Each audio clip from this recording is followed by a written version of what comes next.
Hello, everyone, and welcome to another episode of The Lion, the Way, and the War, where we discuss Jesus, his church, and the spiritual battle that surrounds us all. My name is Craig Allison, and I'll be your host.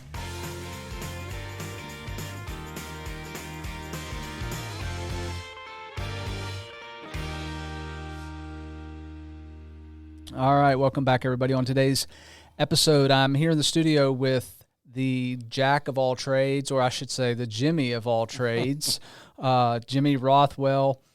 Basically anything construction, plumbing, electrical, tile work, you pretty much are able to do it all. I'm going to probably ask you a little bit about that here in a minute. What I didn't know, Jimmy served on the CV-62 USS Independence aircraft carrier during the first Gulf War, and you've been married for almost 6 years. You've got 3 children, 1 grandchild, Nora. Beautiful grandchild. Yeah, she's here in the studio with us. She's sitting right over there, but we can't see her. But she's gonna get real bored here in a minute. So 1 grandchild, Nora, and you like to spend time with your family and crack an occasional joke, which you did right before we started the show. Which you got to work on your jokes. They're so bad. Welcome to the show, Jimmy. Thank you.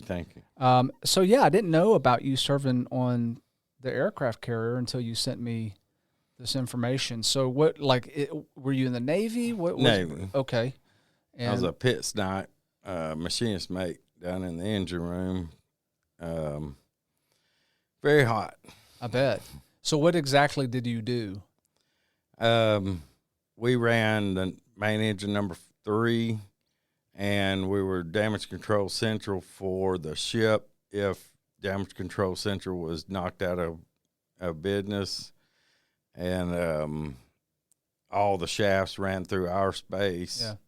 All other 3 shafts went. So we were the heart of the ship. Okay. We made steam for the catapults, the hot water, everything was, we could power Cleveland. Oh, wow. Yeah. So did you enjoy your time in the Navy? I did. Were you there, 4 years, like a regular? I was only there 2 years. I signed up when Kuwait was invaded. Okay. And they had an offer for 2 years active, 2 years reserve.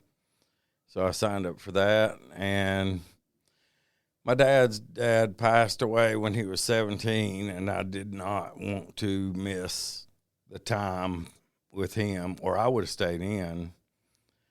I just felt that would be 20 years away from my family, and I just thought I would come back. Okay. Yeah.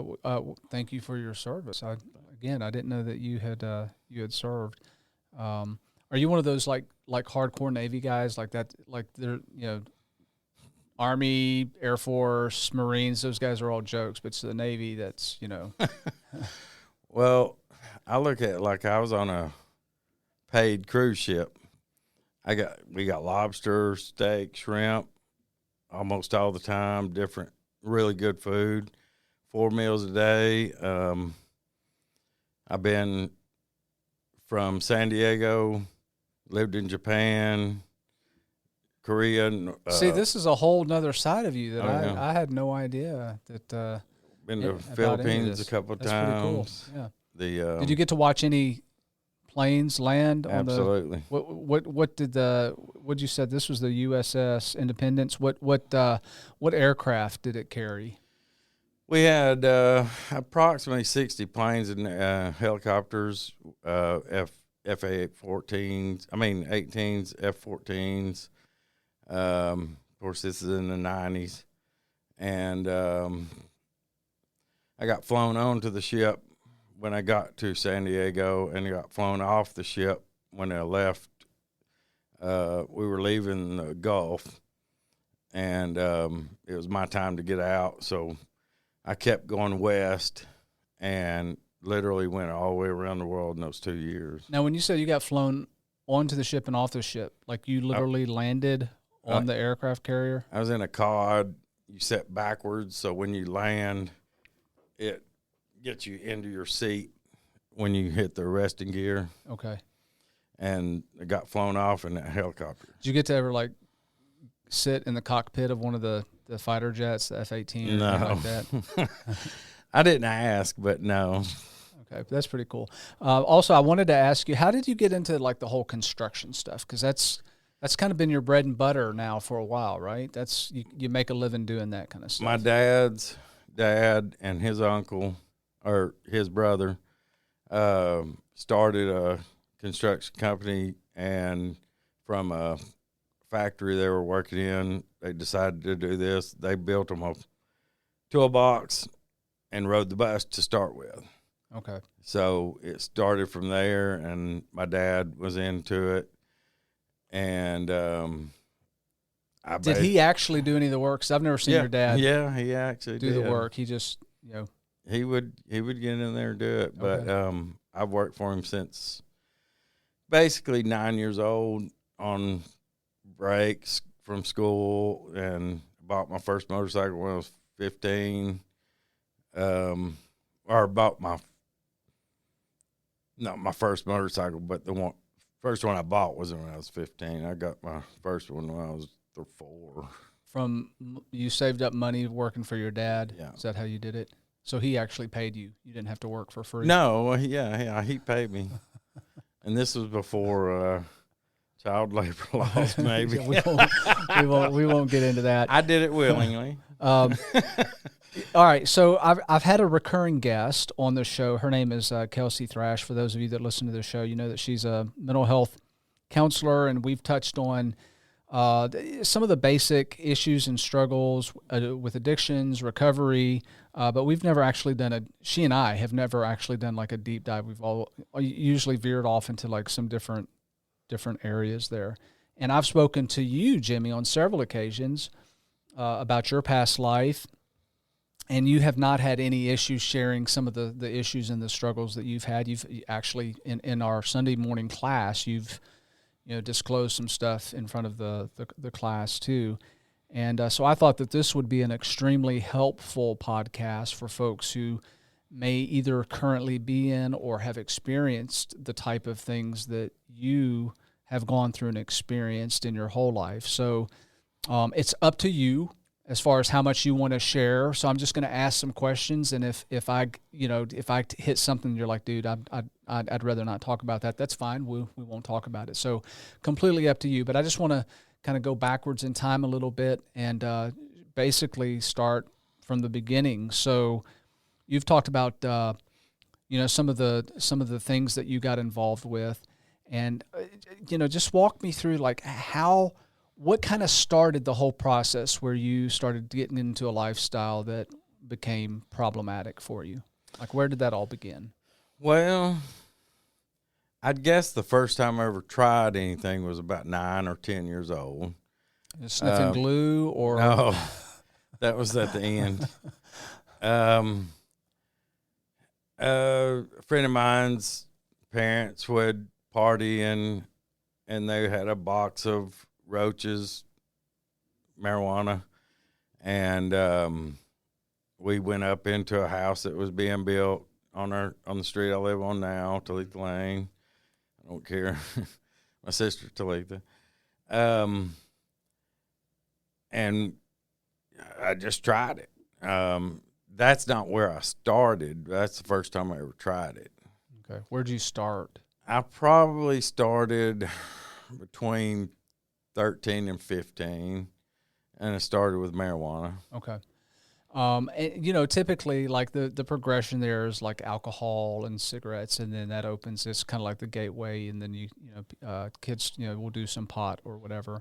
So between 13 and 15, you're smoking some pot, kind of the party type atmosphere, or was that just something you did alone? No, it was partially peer pressure, and I would be the peer pressure to some extent, but it was something we did as a group. Okay. So like no real like precipitating event, nothing tragic happened or anything like that. You're trying to escape reality. It's just you had friends and you guys got into something that a lot of kids get into. I look at it now like you try something and it feels good, and then from then on you're chasing that first feeling. You'll never get it again, but you continually chase that feeling and want that back, but it never happens. Yeah. And you just progress from there. Yeah, I think that's a typical thing with any type of an addiction, is that first high is never recaptured again. You're continually trying to find it. So after 13 to 15 you're doing that, what happens next? Excuse me. Around 16 or 17 I tried cocaine. Okay. And that wasn't so bad at first, but it got to be really bad. Yeah. So how did you get involved with that? That's, it's expensive. At least that's. It is. So, what led to that? Like, how did that happen? Hanging around the wrong people. I mean, it boils down to that. I was surrounding myself with things I thought I wanted and thought I needed. The young, I guess, invincible attitude that kids have. I mean, no matter if it's that or something else. I mean, I always thought I would be invincible the rest of my life. Yeah. I'm finding out that is not so at 54 almost. Right. So still kind of the party scene deal? Absolutely. Same group of friends that you started smoking pot with? It had progressed, but just gained more. Okay. So how often were you doing that? Was it something every night or what? To start with, no, but the weed was pretty steady to some extent. Not so bad, not as bad at first as it got after, but it was different. It was something that once you try it and all that, you think you'll never be happy without it. And that is totally false. Yeah. So pretty much when you could get it, you did it. Yeah. Okay. Was that it? I mean, was that kind of the plateau of drug use for you? Absolutely not. That was the beginning. Oh, okay. The cocaine was the marijuana and the cocaine was that was the beginning. The very beginning. Okay. So what comes next after that? Well, basically anything you could get your hands on, ecstasy to, I never did, really didn't do any opiates. I had taken some pain pills before, but it wasn't my thing. Never did anything like that, partially because probably our age grew up with the people coming back from Vietnam, and the problem there was the heroin. Yeah. And that might have been on my mind, that I just never tried that. But eventually it killed two of my cousins. Heroin did? Heroin did. Mm-hmm. And just recently, not too long ago, and meth basically killed another one of my cousins that was murdered. I've had probably 3 or 4 other friends that I kind of disassociated with after high school that had died from those things too. So this just it continued to progress, and you were doing harder and harder stuff. Did you reach a point where you felt like you were addicted to? Oh, absolutely. Okay. So what was that like? Well, and what was the go-to thing that you just had to have? Your life is 24/7 involved with what you're wanting to do, whether you're doing it or working to find the money to get it, or to it's just 24 hours a day, it all consuming. Just everything is about the next fix. Oh yeah.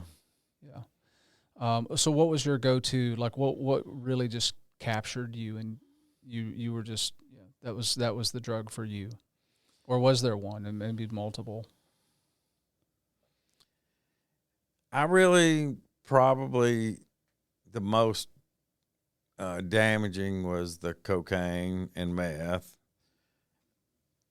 I like cocaine better than meth, but it kind of gave you the same high, if you want to call it that. But those were the two most damaging. Yeah. Okay, so I want to back up just a little bit because I want to make sure that I have this clear in my mind. There was never a point really in your drug experience where you were running away from something, you were trying to escape. You just kind of slid into it as part of, the people you hung out with, and it just kind of eased its way into your life. And the next thing you knew basically is you're living life to do the drug, whatever that drug is. And that's pretty much all you're thinking about. My mom and dad, they never smoked cigarettes, never drank alcohol, never did drugs. So I didn't get any influence from them to do what I did. There was absolutely no family life or anything that caused me to seek drugs or anything else. No big tragedy in your life or anything like that. No. Yeah. And I'm wanting to bring that out because I think it serves as a good lesson for just how easy it could be for some kid to just be in the wrong place at the wrong time with the wrong friends.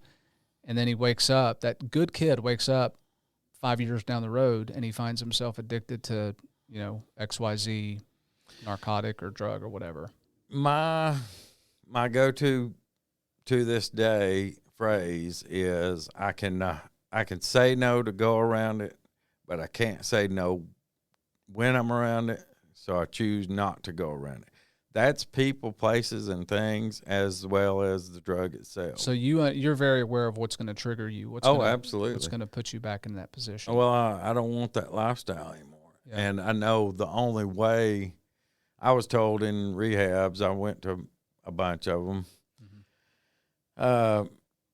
your friends are not your friends. And my first reaction is, you can't tell me who my friends are. Yeah. You don't know me. Well, they knew what they were talking about because misery loves company. And it absolutely, when I finally gave in and realized that go-to phrase was what I had to live by. Yeah.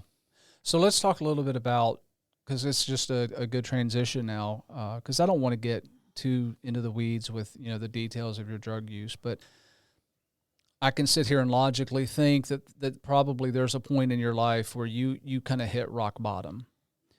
Do you recall that time? And is it anything that you care to share? Well, it seems like I hit it a couple of times. When you thought you were at the bottom, somebody threw you a shovel and you dug a little bit deeper, right? Yeah, I was pretty bad on the cocaine and stuff, and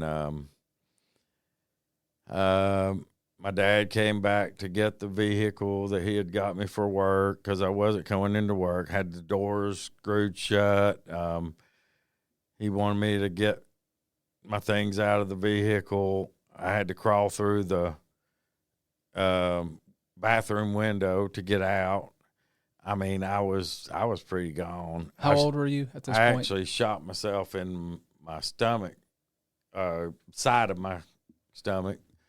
Wait, hang on, you're throwing stuff. Wait, what? Oh yeah, because how did that happen? That's probably mostly for attention because I was getting my vehicle taken away, and hey, look at, I chose to not go in a side that was more vital, and it didn't really go anything but the skin. It was a .22 rifle. How old are you at this point? 28-ish to 30 maybe. Okay. And not too long after that, I the cocaine was pretty damaging, and I got into it with a girlfriend that I was with. She had started working where I was working at a fence company because my dad fired me, and I went off and said I was going to hang myself. Well, I waited till the police were knocking on my door.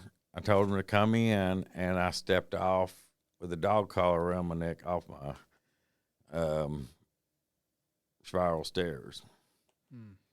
They had cut, apparently they had cut, I didn't know till I was down on the floor, cut the strap and saved my life. But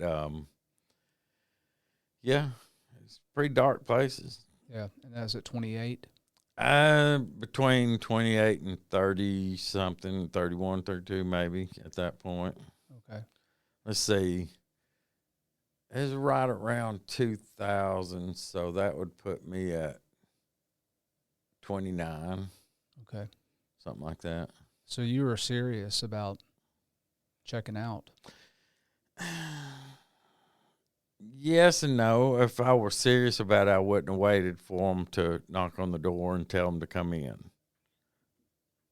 I mean, I was on a, I don't know what you would call it. I was there on that brink, but I still didn't want to do it because looking back, how I did it, more for attention, I guess, maybe. I don't know. It makes you crazy. Yeah. And that's part of the mental health you were just talking about with your other guests. Yeah. It causes mental health issues. Yeah. It sounds like too there may have been part of that just, crying out for help. Some of that, is you knew it, but you didn't know how to say it. And just, the signs are all there. It's like, hey, here's a person that needs help, and I don't really know what to do at this point. So the cops are there, they cut you down. And is that when you decided, hey, something's got to change, or what happens after that? I don't know. I may have been at a rehab before that. I've been to, I don't know, 4 or 6. I'm not sure. Okay. Different times through the VA mostly. Yeah. The last time I was in rehab, I got to, it was right around Christmas, and they were going to let us go home and then come back. Well, on the phone at the place, I ordered 300 Xanaxes to my dealer. So when I got home, I got those, and I missed out on a bunch of Christmas gatherings. Mm-hmm. My sister showed up, and I think she had 100 to 150, no more than, that was left. And this is only like a day or two. I had not to overdose or anything like that, just to get messed up. Yeah. And those things, when you take them that much, it puts you in a just comatose state. You're sleeping. Yeah. You're not even enjoying anything. There was pictures camping that I was taking those, and not like that, but every camping trip, the pictures of me was passed out. Yeah. And soon after that, I got pulled into huffing toluene because I did quit the cocaine. I did try to stay away from that, but toluene turned out to be a poor man's crack. Yeah. On crack. I forgot about that. Crack is not whack.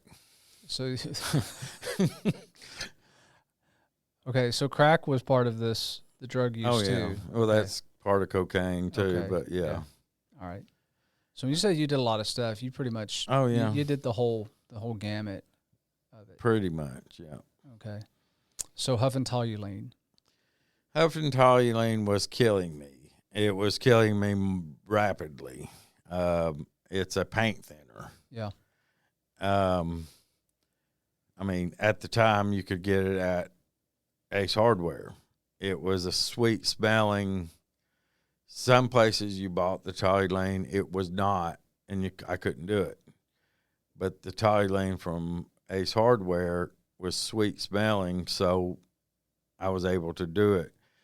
I would think I was speaking rationally and coherently, but I wasn't. People that were around me would tell me later. Yeah. That is when I was really starting to come to a realization I need to quit. Okay. So how old are you now at this point? I'll be 54. No, I meant not right now, but like, yeah, when you're coming to the realization. That was in around 2000, between 2000 and 2003 maybe. Okay. So about 20 years ago, something like that. So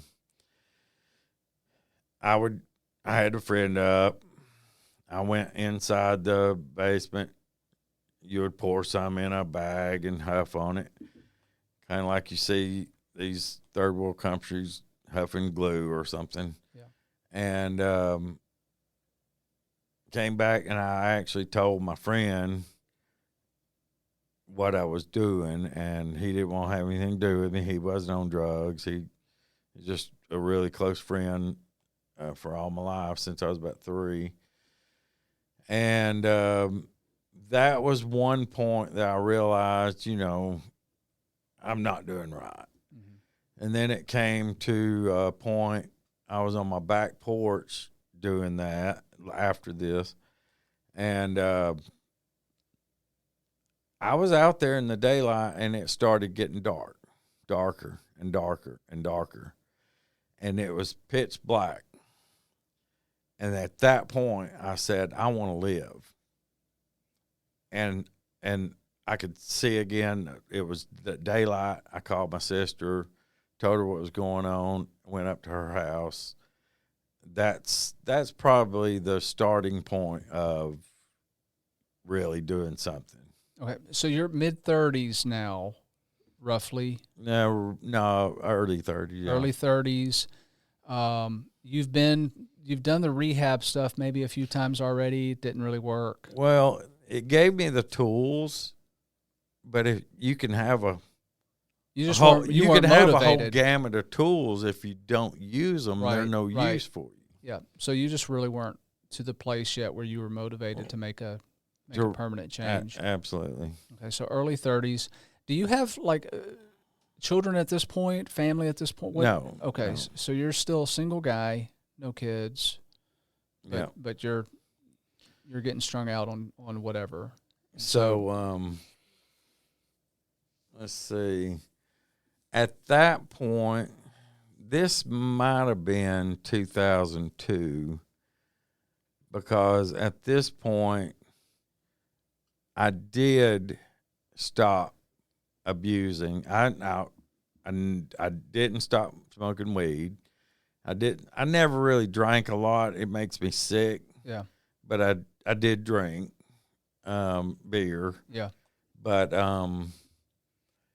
it was earlier in 2002, because when I finally realized I had some Xanax still left, and I didn't even know what they were for when I was abusing them. Mm-hmm.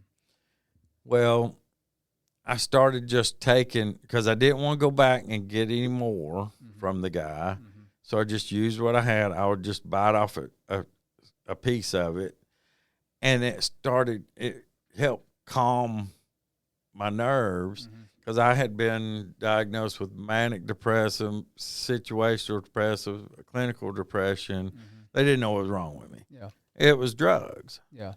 When you take drugs and artificially your serotonin and your different levels in your brain are artificially given those drugs, your body starts making it. So when you come off that drug quickly, your body is not reimbursing that. Right. And so that's where you crave. Yeah. And, but come to find out, I've got anxiety disorder, whether that was from the drug use. I kind of think I've always had anxiety issues. So since 2002, about December 28th, I think, I have been on a 0.5 milligram 3 to 4 times a day and doing great. Yeah. Like I say, I didn't even know what they were for when I was abusing them. I was just, this something makes me messed up. Yeah. What I take now doesn't make me messed up. It keeps me grounded. Right. Because I'll pull into a parking lot, and if there's too many cars and I can't get a parking spot, or somebody pulls in faster than I can get there, sometimes I'm like, I just need to go home. Yeah. My wife says, have you taken your medicine? Or breathe? You know, she helps me calm down. But if I'm in an aisle pushing a buggy and there's too many people, I'll go to another aisle, go all the way around to get to the other side, to this day. Yeah. And So what was you're in this place now, and you're deciding, something's really got to change. When was the time, and what age were you when it finally clicked and you got back on the track? Pretty much 2002, 2003. Okay. But did you go back to rehab at that point? No. Okay. So at this point, I still will drink a little bit of beer, and I would still definitely smoke weed. I and my friend said we would never get to an age to stop smoking weed. Yeah. And so come 2012, I met my wife in the woods, four-wheeling. And see, that's something I did, four-wheel and motorcycle ride. Those would have been something of my likes and hobbies. Mm-hmm. But I can't do that anymore because I associated with drugs and alcohol. Mm-hmm. So I choose not to do that. I love it. But the last time I went on a motorcycle ride by myself, I went 120 miles, and I craved the whole time. So I just parked my bike. I haven't been on it since 2020 or 2021. Yeah. So anyways, so I'm still drinking and smoking weed, but I'm not doing the other stuff, which to me, that was a very accomplished state. Yeah. But I'm still not off of it. And so we met in 2012. Now, I had met her, the only person I talked to at Cat Rat Day at Baylor, in 1985. And as I walked away and didn't get her name, didn't get her number, just said to God, how can I make this work? How can I, that's what I said to God as I walked off. In 1985? Yes. Okay. The same person. Because I walked up to her and said, who are you supposed to be? Because they dress them up. She said, Mr. Rogers. I said, Mr. Rogers doesn't wear glasses. Well, I can't see without them. She's the only girl I talked to that day.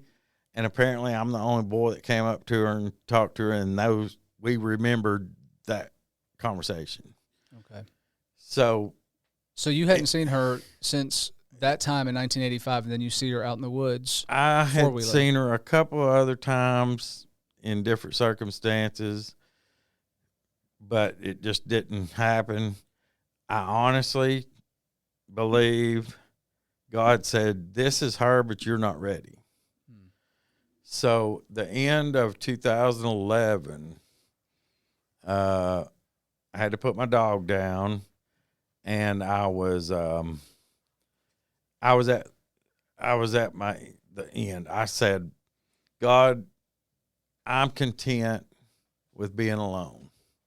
I'm content being a bachelor. Could I have at least met the person that I was supposed to marry? Well, apparently I had. He had already answered that. Yeah. And 1 month later, less than a month later, I met her in the woods. And we've been together since. So we've been together since first kind of officially dated in February 14th of 12, and but we met in January 12 in the woods, and in 2019 we were going to get married. I proposed December 25th and 15, but she's in nursing school at that time, so we decided towards the end of her nursing school we're going to get married. Well, in April of 19, all this time I'm living, I've got this, I'm in control, Well, that's when I finally realized I didn't have this under control. I literally hung out of her car my feet were on the ground. She's driving. I know it scared her, and she was out of there. She didn't want to have anything to do with me at that point. And I immediately realized what I had lost and that I wasn't in control and that I needed help. This is where I immediately signed up for anger management through the VA and started coming back to church. That was 6 years ago? That was 2019, April, right before her birthday on April 9th. Okay. So it was before April 9th, 2019. All right. I remember it. Yeah. So I'm still working. I'm working from sunup to sundown in the summer. I'm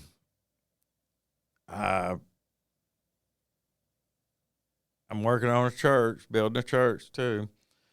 And every morning, the whole day, but every morning on my way to work, pray God read my heart. I didn't know what to say. I've been baptized when I was 13, I think. So throughout all this journey, there were times that I was in bad situations like four-wheeling, and I would pray and he would answer me. But I wasn't giving him the acknowledgement, the credit, when kind of like in the Old Testament, we're doing bad. We need to go back to God. Well, that was part of my life because I never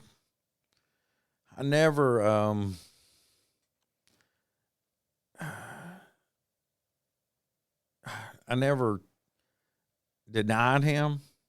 I would stand up for him even on drugs when somebody would say, when my cousin was saying GD all the time, I said, dude, we're cousins, we're friends, but if you want to say that, I'm not going to be around. I don't appreciate that, and I can't be around it. We're doing meth. Yeah. Well, he came up to me later and said, I'm choosing not to use that word, but nobody has ever come up to me and said that. Yeah. He didn't know any better. So your moral compass was basically still there. It was there, but I was away from it as well. Yeah. I mean, people would steal them from me. No, you're taking that back. Right. There were certain things I just wouldn't do, even though I was out there. Right. Okay. So Jennifer, your wife's name is Jennifer. So she was pivotal in getting you back on track and keeping you there, basically. Right. So what? Well, go ahead. I immediately realized she was for me. Yeah. I immediately realized I had screwed this up. I had immediately realized whether she would take me back or not, I needed to straighten up and find and acknowledge who was in charge, and that was God. Mm-hmm. Throughout that process from April to, I guess, July, we didn't talk. I didn't post on social media or anything like that like I had done before. Mm-hmm. I did it. I wasn't trying to be manipulative or anything like that, but I was definitely trying to get myself right. How can I take care of someone else if I can't take care of myself with God's help? Yeah. Because I had tried it myself only before that, and look where that took me. Yeah. Hanging out of a car. Yeah. So she came back for some stuff of her, and she realized how much I had changed. Yeah. Yeah. And she took me back, and we got married in August of 19. Okay. And we've been together ever since. Or been together since 2012, except that, but happily married since then. So at this point, I'm still smoking weed. I changed to vape pens. But in the day after all this happened in 2019, I went ahead. That's when I started praying every morning. And I have not missed a day since. Now I also read the Bible every morning. So I get up earlier. I woke up a rageaholic. So I get up earlier, about an hour and a half earlier than I normally would, to do all these things and start the day new with God as my compass and the forerunner. I mean, he's the reason I do this. Mm-hmm. But since then, I have not missed any. I've read the Bible. I started in 2021. I read it 4 full times, and the New Testament 5. She was working nights, so I had a lot of free time because I would go to work. She would be coming home, and then when I got home, she would be going to work. So I took full advantage of that time, and I do read it with an app, so I can hear, and because my attention span, I have to hear it as I'm reading it. Yeah, it helps me focus. But and since then, I try to read it at least twice a year. So I've read it since 2021. I'd say 10 to 12 times. So it sounds like once you acknowledged that you couldn't do this on your own and you really began turning back towards God and putting things in His control, He puts a woman in your life, and that's really when the trajectory started going back to where you needed to be. Is that? He put the woman in my life when I finally was content of being alone. I was off the big drugs, the major drugs. I was not abusing Xanax. I was taking it like it actually was supposed to be taken, mm-hmm. which I still own today, 23 years almost, mm-hmm. 22 and a half, 22 years. And, but it's like he was waiting for me to be content. Yeah. And I was content, but I did plead to him, could I have at least met her, even if I didn't ever know who it was. Yeah. And then bam. He worked it out. Yeah. He worked it out. I would have never imagined. And this is just such a powerful story, a powerful testimony, Jimmy. We're going to wrap things up, but I was not expecting all of this, and I appreciate your complete candidness and openness to share this. I mean, it's really a painful part of your life, but you've emerged on the other side of it, and I think that there's some extremely powerful lessons here for all of us to the power of God, the power of prayer, how He works in our lives when we give control to Him, and how He's able to use us, and ultimately, this is all to His good, because He's using you now to probably help people who knows who is going to listen to this and who can be benefited and help from it. So I just want to say thank you so much for. Oh, you're welcome. Yeah. I hope it does help somebody. If it only helps one person, that's worth everything. I mean, because I want to say to anybody out there, you're not alone. Yeah. I've had many people in church come up to me and say, I appreciate your testimony or what you said about what you've been through, because I've been through something similar. Yeah. And give me big hugs and stuff. And because I guess they feel like they're alone. Nobody's perfect. Yeah. And nobody ever will be.